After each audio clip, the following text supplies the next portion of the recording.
Stark contrast of moods as Everton host Manchester United in Saturday's early game. David Moyes has led the Toffees to 4 wins from their last 5 games, while Ruben Amorim can't get his players to adapt to his system. I asked you last week how your week was. I don't ask again, but has it gone better than the previous week? Yes, because we didn't lose players, we recovered players. Chris, Manu and Lenny return. And with Chris was a misunderstanding, and I want to be really clear on that. Also because of Chris, he's healthy and is ready to play so for many years in a high level. Just my limitation explaining the injuries, and I want to let this really clear. I felt that the week is really good. I see things in training, but sometimes it's hard to pass that to the game. But I feel that they are improving. Sometimes we cannot show that in the game, but I hope that tomorrow is another opportunity to show a better performance. Good news on Christian. In terms of the others, when are you expecting bodies back? Because the fixture list is going to get very busy. It's hard to know. It's hard to know. Ahmad is for a long time. I think Mays continue to make his recover. Luke continue to make this recover. I don't have a day. Toby seems to be the closest one, but not now. So Kobe is recovering. I don't know. We have to adapt to use the players that we have for the schedule. What about the goalkeeping situation? Altai is making the recover. Tom is making the recover. We don't have a day, but they are recovering. Everton have been revitalised under David Moyes. I think it's 4 wins from 5 in the Premier League. What makes them so difficult now compared to just a few weeks ago? Just the confidence. The way they play, they believe it a lot. They are winning games. They are being really competitive. So it's an amazing job by David Moyes to recover the team, and you feel it. And when you watch the game, you feel it that the confidence and the belief are there. So it's going to be a really hard game. He obviously had a difficult time here as a manager, more than a decade ago, and every other manager since then has found it quite difficult. Does it show that it's almost an impossible job, your job? No, it showed that it is a difficult job, and again we have to try to understand the history. This club had a figure that is you cannot replace, and in Sir Alex Ferguson, and then it's a hard job to do it because everything was connected with one person, and when that person leaves, it's really hard. But like I said, he's doing an amazing job. He did an amazing job with West Ham, so it's that kind of coach that is really hard to win games. Good afternoon. You've got Sociedad in the European draw. You've got Fulham to come up in the FA Cup. How important is it for you that you win a trophy this season now to rescue what's been a really disappointing and frustrating season? I just want to win Everton, to be really, really clear on that. I think we are in a difficult situation in Premier League. We have a lot of issues to solve in every game. And if you see our performance, if I'm focused on a game against Real Sociedad and thinking about trophies in the moment, I think is not the right way to do my job in the moment. So I just focus and I just want to win against Everton. The team have had a bonding session by all accounts this week. Have you seen evidence of that? Do they feel a little bit more together this week? For me, it's more important in training. And what I see in training is that they are improving. They are creating relationship. Even the sound of the training is different. But like I said, we have to use that in the game, and we have to see it in the game, and we have to take that step. I feel it in training that we are bonding and we are understanding the way we want to play. But then in the game, I feel that we struggle a lot. How does the sound change?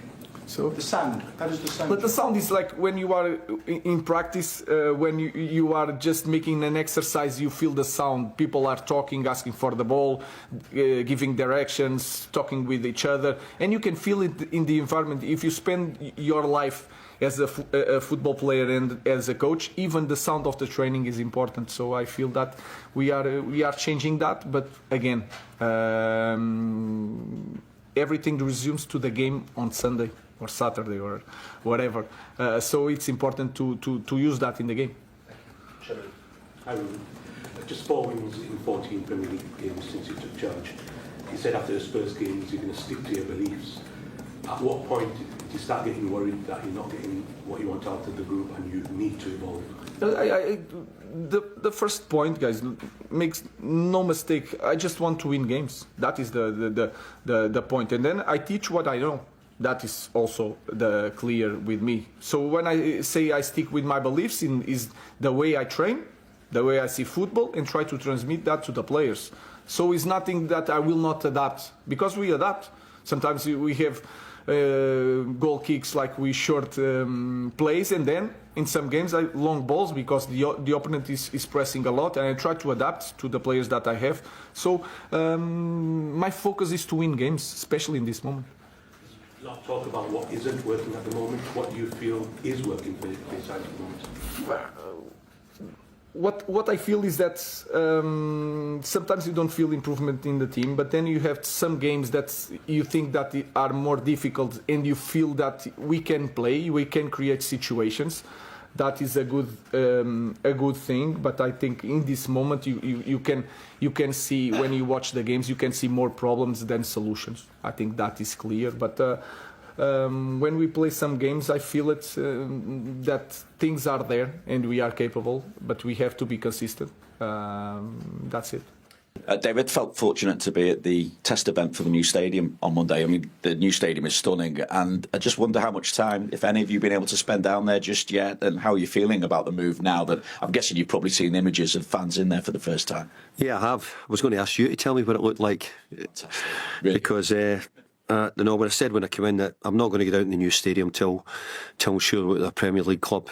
I'm sure that we are a Premier League club again. So I want to wait on that. I'm going to wait to make sure we get over the line and make sure we take the team into the new stadium as that. As you mentioned, getting over the line, no other Premier League club has taken more points than Everton since you came back.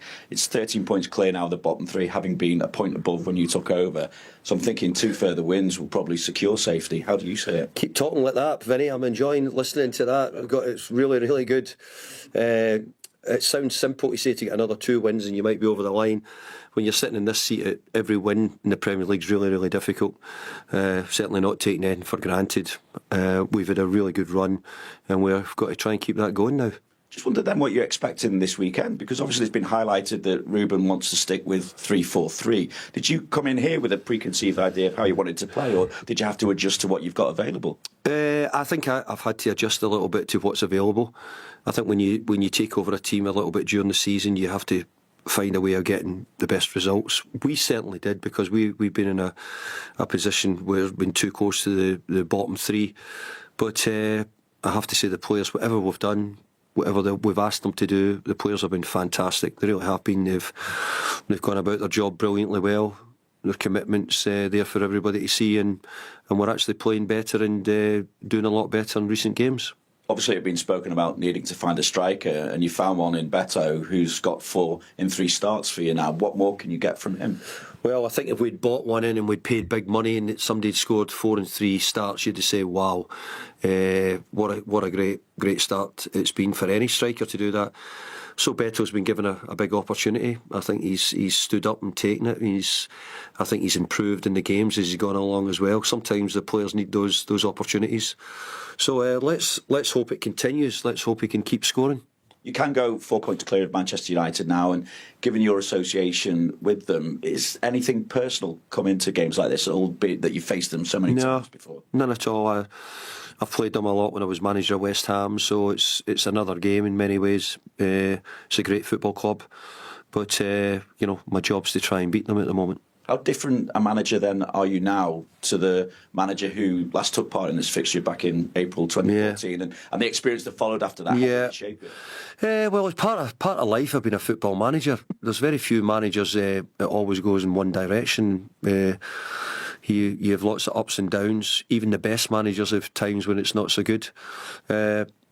I had to find a way of fighting back from the disappointment of losing my job at Manchester United and finding ways how I could get myself back to a good level. And we've done that at West Ham, won a trophy at West Ham. So now I'm back at Everton. first jobs to do, what I had to do at West Ham was make sure that we stay as a Premier League club, and then hopefully find our way to start getting closer to European football and see where we can go from there. What is it? I know he does not mean literally down the road when he's talking about players out of contract. That was cheeky. Mo Salah. Virgil van Dijk. Yeah. It's football, isn't it? Trent as well, yeah. Well, how relaxed does David Moyes look? I mean, he's just, having a bit of a laugh at the end there. I guess it shows the position that his team are in now since taking over. They were 1 point above the relegation zone in 16th. Since he has been in charge, the 6 games, they've picked up 13 points from a possible 18. Yeah, a really good record. And I think, I think there was a lot of things that Sean Dyche did that he's continued and sort of taken and just tried to fine-tune things. They're a team that's very difficult to beat, to break down and beat. They sort of always have been. Goals were a bit of an issue, but David Moyes is someone he's very renowned in the league for just having that organisation and discipline, and I think the players and the fans and everyone at Everton respects him enormously. I think he's sort of lent on that. He's tried to bring just a little bit of that good energy to get them over the line and just pick up these points that have put them in a better position. Yeah, you were saying that some players, goals were an issue, but some players have managed to score under him, none more so than Beto. He's got 4 goals in his last 3 Premier League games. That's as many goals as he had in his first 44 Premier League games. Yeah, I mean, sometimes it just happens like that. This one, again, it's a good finish. And sometimes he deserves a lot of credit, because when you come into the team and you've had long periods without scoring, and you come to the team, you're not confident, and as a forward you need rhythm. But when you see some of the finishes, he looks like someone that's been scoring all season, and he's scoring big goals as well. When you need it at this stage of the season, where it matters, the second part of the season. And he likes that finish, that little Thierry Henry run, and he's quite consistent with it. But no, you just have to be happy for players like that, because the results are so important at the minute, and you can rely on him because he's confident and he's scoring goals. Yeah, contrastingly, Everton changing manager midway, Manchester United also changing manager midway. It's gone very differently for them. They're struggling. I asked you earlier on about the relegation problem and who's out of it, who's safe, who's still in the fight. I said, surely Manchester United are fine. What do you think? Yeah, there's a buffer. I think 12 points separate them and the teams in the relegation zone currently, but I wouldn't consider them completely safe. I think we've seen crazier things happen in the Premier League over the years, but I find what's more worrying is just when you watch them play, that they're not particularly enjoyable to watch. There's a lot of teams in the Premier League, they've got their style, and you actually enjoy watching them. Manchester United, you don't really know what you're going to get or what to expect, and it's concerning. I still think there's probably a little longer for them to go in this period of just this run of form that they're in. This obviously was the Wolves game where that was the second goal that ended up killing the game, but there's been too many of these performances when they've let teams score, they've not been clinical, they've not kept the ball out their own net. There seems to be a lack of quality though.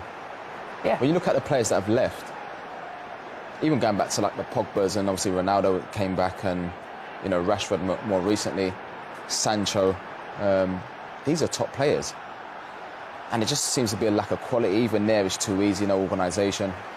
Teams like Crystal Palace, who in the season struggled in that.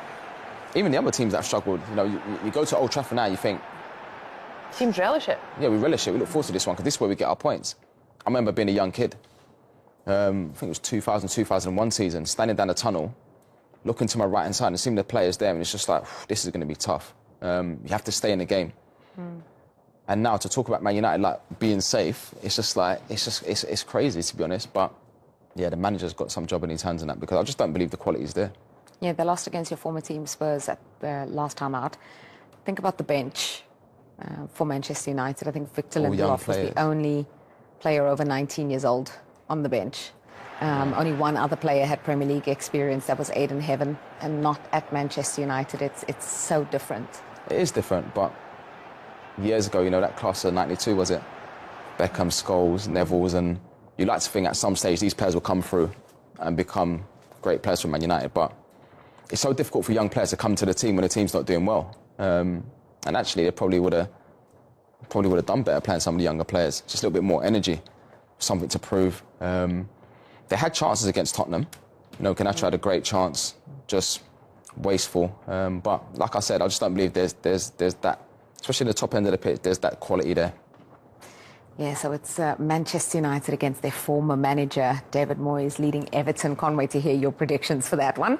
Accusation that's being levelled at Manchester United that maybe the culture within the club is not where it should be, that there are players who need to go. It's already started on this, Ruben Amorim, that kind of, you know, Marcus Rashford has gone, looks Anthony's on his way out, that there are players who need to go before they can start again. Yeah, and I think Ruben Amorim is pretty obvious. He wanted to come in the summer. He didn't want to come yet. But I think, for me, he is the right person for the job. I like the way he's managed all of the situations, you know, with the Rashford situation, Garnacho, you know, when he left them out of the Manchester derby, and then look what happened. Garnacho kind of pushed on from that. You know, it's not easy when you're left out of a squad. But I think, I said it as soon as Ruben Amorim took over, I said there's still about 70% of these players that are not good enough to play for Manchester United. And that's the reality. Individually, they are not. You know, Anthony now's gone over to Real Betis, and there's this, like, feeling that when players leave Manchester United, they seem to excel in other places. But I think that runs its course in the end, because Ruben Amorim, Anthony was still part of his squad up until the weekend before he left. So he still wanted to play him. Casemiro played yesterday. But for me, the thing that typifies where Manchester United are at right now, 8 of the 9 subs yesterday hadn't played a minute for Manchester United. Lindelof was the only player that had. That was on the subs bench. And those were the players at Ruben Amorim's disposal. Now, I like the fact there's young players coming through, but Casemiro hadn't played a game since December. You know, he hasn't played, but he's having to start. And there were a few injuries in the squad. But you look at the 11 that was out there, like, I'm surprised Tottenham should be really turning us over by way more than that, because Bruno Fernandes is really the only player that I think is at that elite level. And again, I thought Onana was at fault for the goal. I really do. I don't think you parry the ball out into Maddison's path. So there's a lot of problems at Man United, and I think Ruben is the right person for the job, but I think it's going to take a long time for him to be able to implement what he's trying to do. Going back to the game plan, should I come up for air yet? No, going back to the game plan, you know what I'm like with Man United. Going back to the game plan you were talking about, you know, about him being stubborn in what he's trying to do. I think it comes to a point, Ahmad's now out injured, Agate's out, Kobbie Mainoo, who wasn't really playing under Ruben anyway. Like, you have to be adaptable, because if it's the definition of insanity, isn't it? Expecting to repeat the same things, different results, it's not going to happen. So I think this time next year, if Ruben Amorim is in the same position, then people will start asking questions, because when Ruben Van Nistelrooy took over in those 5 games, I know it was only 5 games, and I'm not saying Ruben Van Nistelrooy should have kept the job. Look what happened. You know, there was a tune out of the players. What I'm seeing now, I don't see progress. I'm not seeing progress, but I don't think that's down to the manager. I think it's down to the lack of quality in the team. Look at Garnacho yesterday. I love Garnacho, right? In front of the goal, 7 yards out, leans back over the bar. Now, I've missed sitters. We all have. Maybe you haven't, Bentley, but I have. It happens. But those are the standards that are required at Manchester United. Man United, Xerxes and Højlund starting. Like, come on, guys. This is Manchester United. But as we've said, that, you know, there's not... I mean, they may well be good squad players for Manchester United, but they didn't have a squad yesterday. And as but 70 mil for, like, Højlund. Like, Man United are paying all this money for these players that nobody else was even going I think for. you're right. I think it's a perfect storm at Man United, because recruitment's been poor at Man United for quite some time. I've been on here making a point before. For example, Højlund, if you look at the money spent on him, he should have been at a mid-ranking side before he went to Manchester United. He was not a Manchester United striker by any stretch of the imagination. I go back, you mentioned Robbie Keane. He was a promising talent. He was a promising talent. I remember when Robbie Keane was scoring goals for Wolves, and Wolves wanted £6 million for him, and Sir Alex said, I'll give you £600,000 and put him in the reserves. And he was scoring goals for fun at the time. He's an exceptional talent. Højlund justify that level of expenditure, but there have been so many players that United have brought in at that level, Anthony being one of them. Mason Mount. Mason Mount was another. I mean, there are so many players that were good, but not great players. And a club the size of Manchester United should command the very best. I'm a little bit uneasy about Amorim, because I've been on here, I was shouting from the rooftops about him when he arrived. He's a fantastic communicator. But I agree with Leanne, you have to be adaptable. And I look at the way he wants to play, and it is the definition of insanity. He just wants to shoehorn players into a system which has left them utterly beatable at Old Trafford. I think it's 6 defeats in the last 7. And away from home, they're not much better either.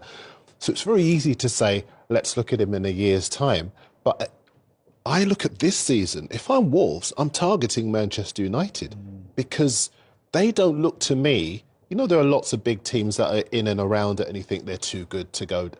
They're not. They're really not. If they continue on this downward trajectory, where are they going to get the wins from? They, even when they played Leicester, so Manchester United have lost 12 games of their 25 this season.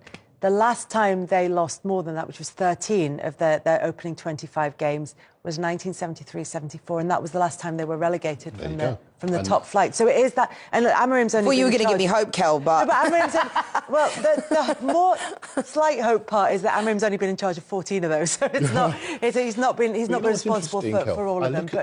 We're not on the way in. I was looking at some of the clubs around Europe that have sacked managers after a short period of time. Ramos, for example, lasted 6 games at Real Madrid. Camacho probably lasted 6 months. Rafa Benitez, 6 months. Inter Milan sacked Lopetegui as well. Barcelona have had 5 managers in the last 5 years. Sometimes when it's just not working, it's just not working. And I for the first time, I'm starting to worry about whether it's working because United do not have the luxury of saying, we'll write this season off and we'll go for next season. Even if they do well in the Europa League, if they get sucked into what's going on at the bottom of the Premier League, that could be catastrophic for them. And I couldn't sit here. I want to sit here and say the easy thing. They're Man United, they're too good. Could I really do that? Is there a side that you would put your mortgage on? Don't put your mortgage on. Everton, Ipswich, Leicester. In their next few games, Manchester United, there they are, Everton, Ipswich, Leicester in there. They've got teams that are. It's hard to know where the wins are going to come from, though, because I'm telling you now, they are not beating Everton for a start, right? They're not beating. Ipswich are well organised, disciplined, everything that Manchester United are not. Fulham, right? They play them at home. Now, at home, their home record is horrendous. The demand on them is to come out and play, and good teams who are well organised, and Fulham will be looking to get one over on United because they beat them at their place. They get into the space that they leave in behind, and they find those weaknesses in the United side that so many teams have been able to take advantage of. I do not look at that list and see 3 consecutive teams at Manchester. Even Leicester really, to be fair, in the cup, outplayed them. It weren't for an offside goal from Harry Maguire a couple of weeks ago, which kind of bailed them out a little bit. But the thing is, though, we can't keep sacking... Man United can't keep sacking the manager. It comes down to why the manager's been appointed, doesn't it? So if the manager is there with the realisation that there's going to be a rebuild that will take 18 months...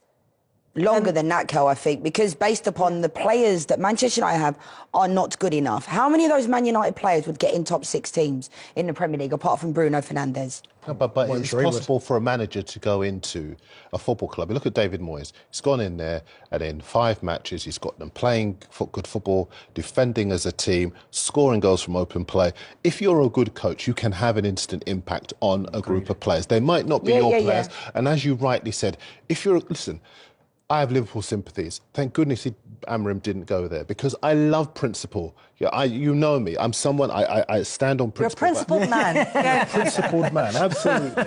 Tune in next week. But sometimes you have to be a pragmatist. And under Van Nistelrooy, they played with a 4. They got a few results. They got the points that they needed to get. Amorim will not... He softened it a bit, but ultimately he will not change. Is that going to cost United? He just, honestly, though, he doesn't... For me, I come from a place where I have to be optimistic to a certain degree because this whole thing at Manchester United has been going on for so long. When Sir Jim Ratcliffe and Ineos took over, everybody was excited. That doesn't seem to be working out, to be honest. Making more redundancies. Exactly, and making ticket prices higher for the fans. But I think I come from a place now that it almost has to get worse to get better. That's my stance on it. How much worse, Leanne? Because it can't get any worse, Darren. You can't get to the bottom. Exactly. But it can't get any worse. But at the same time, the same thing Cristiano Ronaldo has said, same thing Jose Mourinho has said, is what's happening. When a Manchester United manager comes in, when Eric Ten Hag took over, the Harry Maguire situation was going on, the captaincy. I just want a manager to come in and be able to manage Manchester United Football Club so in the way... What do you think should happen? How do you arrest this slide? Because it is a slide. They can't win games. They can't keep clean sheets. They're falling down the table like a stone. What would you do? Would you keep him? I would. I would keep him, at least till the summer, and let him have a window of actually being able to spend. You've got... Like Rashford took so long to get out the door based upon his salary. Same with Mason Mount. They're on like 350 grand a week. But if who else? Making these redundancies and pointing to PSR as one of the main reasons that they're doing them, is there going to be money for Manchester United to spend in the summer without selling players that now look as though they're not the players that Manchester United bought? Yeah. So it might be that there isn't. That's the only optimism I have. But it might be that. It speaks to my concern. Listen, that is the case. That is the case. And Amorim on Friday spoke about the players being responsible. Again, I'm not sure how well advised he was to say it, but he talked about the players being responsible for the redundancies because they have no money. They're losing hundreds of millions of pounds hand over fist. So there is almost an arrogance about the fact that Man United could go to the summer and write this season off and bring in the players that are going to enable him to play the way that he wants to play. Where will Manchester United be by then? And that's not just a general sort of almost arbitrary suggestion that they're going to... Because it's a big thing to suggest. And also as well, people always say, sorry, I know a lot of people always talk about, Lam was saying there about players. It's not that easy to just get players out. Because there's going to be players, if I'm a player there sitting in the dressing room, you'd be the same. If I'm on a contract on £200,000 a week and I'm not getting that anywhere else, I'm not going absolutely nowhere. I will just sit there for 2 years and run my contract down. So that's the problem I think Amorim's going to have. I mean, you guys can both speak better to this than me, but... I wasn't on 200 grand a week. Right. Me neither. I don't know what I put out there, but... You were on more. You talked about the bench yesterday. Man United can't afford to be shifting players out the door. The manager's job is to get players on side, not to be... And given that you don't have that goal-scoring capability, you don't have that organisation in defence, how is it that you can just casually... I mean, clearly you can't because of the expenditure, but... I just feel that Man United need a manager who's going to say, yes, I've got my principles, but I've got to make things work. I've got to make things work with the players I've got. I can't afford to see players go out the door and go to Betis and score goals like Anthony's doing, go to Villa like Rashford's doing. He's found a new lease of life. I'm okay with those players. No, but I'm okay with those players going there, Darren, because Rashford's had enough time at Man United. That's the point. Everyone says, oh, you've got to get him out the door because we're Manchester United and he's got to buckle. But actually... how are you doing now that he's left? He's all right. He's playing with a smile on his face again. You guys are in serious danger of being sucked into a really perilous position. So, again, it speaks to... Look, Man United, they've almost got this kind of... I keep saying arrogance, and maybe it's not a fair word, but there's this feeling that we are Man United, we're going to be all right. And actually, the house is burning. No, I don't think we're going to be all right. I just have to have a little bit of optimism. Because I love the club so much. Yeah. And that's it. You've got to have faith. I'm going to leave now, guys. I didn't realise this show was going to be all about how bad we are. Can I go? Responsible for this. Like I've taken Leanne to a place that we didn't want you to go. Bye, everybody. We will be back in a couple of minutes. We'll be talking all about qualification.